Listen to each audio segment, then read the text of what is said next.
Hello everyone, welcome back to the channel. My name is Nimi. If you haven't seen my previous video, I link that in the description. If you have time, please go and watch it because I was talking about my PCOS journey so far. And this video is a continuation of that. I'm gonna talk about the steps that I took after I realized that all my symptoms can be explained by PCOS and I can do something about it to make positive changes in my life. So almost all the doctors who have seen my ultrasound scanning report during my fertility journey have said that I have PCOS. You have polycysts in your ovary. Poly means a lot of cysts. So that is a classic sign of PCOS. Plus I have all the other symptoms as well. Excess hair on the chin and not enough hair on my head. And I had dark patches on my neck as well. And I was always suffering from weight fluctuation, weight issues. Almost all my life I was overweight or obese. Right now I am on the obese category. So what I wanted first is a proper diagnosis. I have never had any blood test on my hormones like testosterone or testosterone binding hormone. All these hormones need to be tested. I never had those tests done in my entire life. So the first thing I did was to go and see my GP and explain that this is what I was going through. So he has done all these blood tests, testosterone binding hormone, and checked my diabetes level, HbA1c, everything.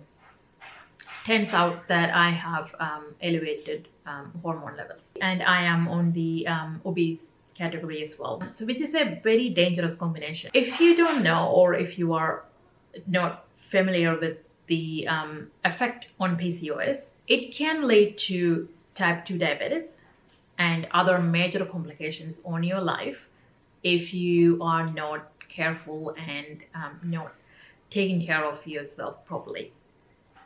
Like with a healthy lifestyle, a healthy diet, if we are not following a healthy diet and not exercising properly, and if you're constantly on a stressed emotional state, all of these can contribute to big adverse health effect.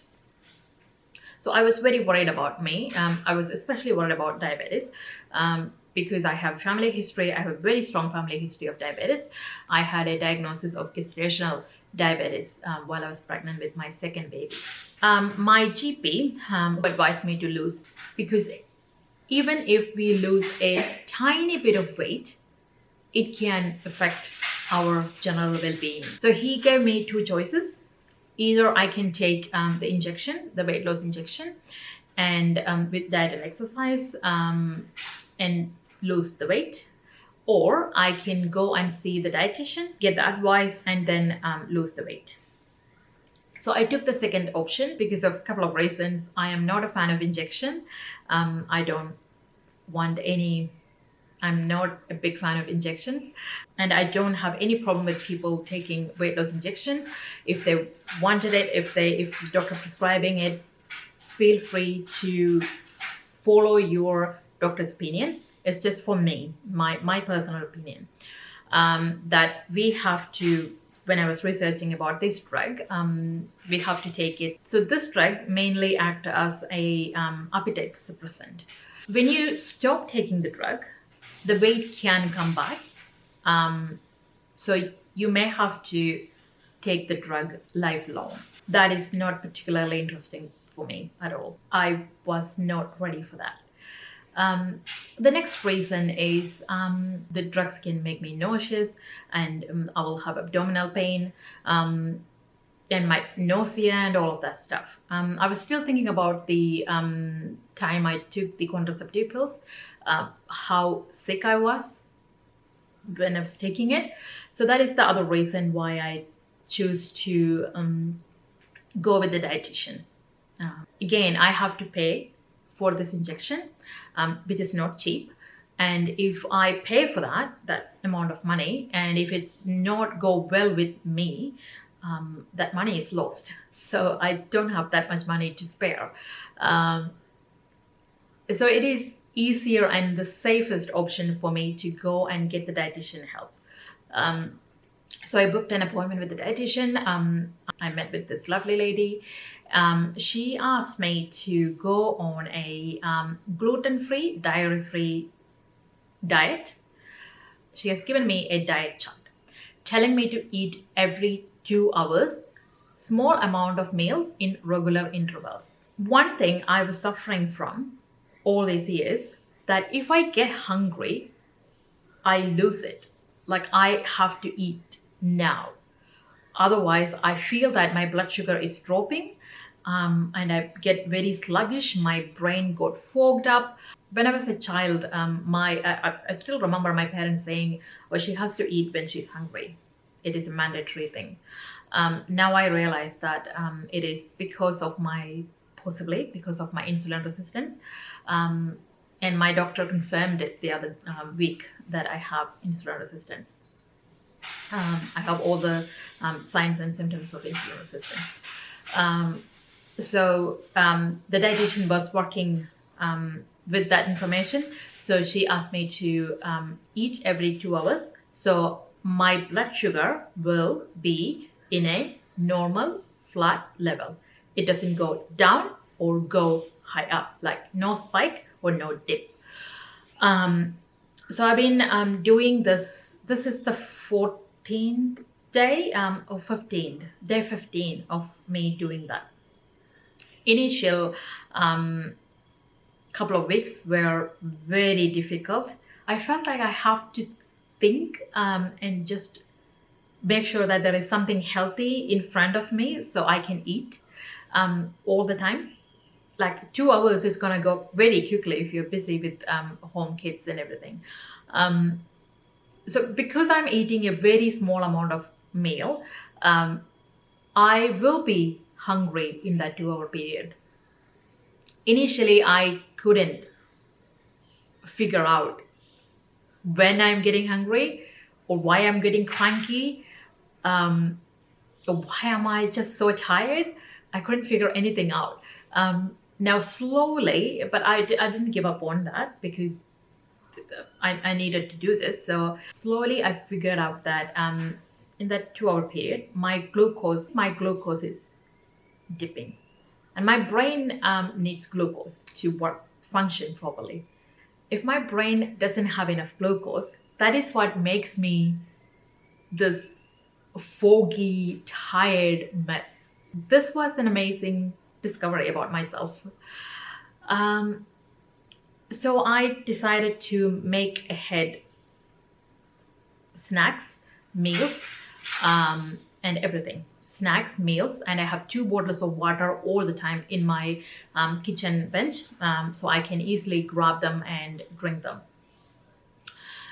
So I was paying particular attention on my hunger cues. Why am I getting cranky? Why am I getting so fogged? Am I hungry? The answer was yes, I was hungry, but I didn't know that I was hungry because I wasn't paying any attention to myself. I was so busy doing everything and going back and forth. On Thursday, I don't drink anything. I was gonna do the other job, and then I thought, oh, I will just finish this and then I will eat. But now, for last 15 days, I was prioritizing to listen to my hunger cues and eat and drink before I go and do anything else, which is working actually. And the other thing, I made sure that I was drinking enough water, which was a major thing for me. Like I get really tired and dehydrated, but I don't really drink water because I never have any water in front of me. Now I solved it with 2 water bottles filled with a little bit of ice in my kitchen counter, so I can actually drink them. So I gone completely gluten-free and dairy-free for the past 15 days. I have switched my normal milk to almond milk. I love the taste, so it wasn't a big deal at all. And I don't eat a lot of paratha or parota or anything like that, or chapati. I love rice, and rice is gluten-free. which is easy. Also, I was having a lot of yogurt with my rice and with as a snack and everything. So I switched it to coconut yogurt. Sometimes I have flavored coconut yogurt as a snack. They are a bit sweeter than the normal yogurt. So I don't usually take them with my rice. It's on a sweeter side. Also, I switched my normal regular bread to gluten-free bread. Surprisingly, I never thought that that could make any difference. Like I am not celiac, or I don't have any lactose intolerance, or so I thought. But that switch for 15 days made a big difference in my gut. Before the switch, I always felt like I have a constant tummy ache.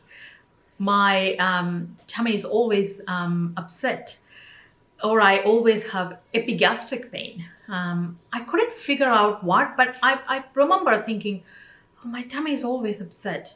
What's going on? What's wrong with my tummy? After I made the switch, I can feel the difference.